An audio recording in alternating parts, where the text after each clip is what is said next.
May AI na nga raw ba para sa business? I am Dennis Bulio, a certified public accountant, software developer, and business process expert. Hindi ka ba nagtataka kung bakit malakas naman ang sales mo pero kapos ka pa rin sa pera? Hirap ka bang magdesisyon dahil kapos ka rin sa impormasyon? Ramdam mo ba na hindi mo kontrolado ang business, lalong-lalo na pagdating sa mga tao mo? Ito ilan lamang sa mga challenges na kinakaharap ng mga business owners or managers sa kanilang pang-araw-araw na trabaho. Ngunit sa panahon ngayon, kaya bang solusyonan ito ng AI?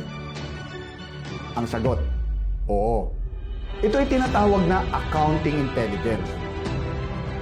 Ang accounting intelligence is the conventional or premature version of artificial intelligence.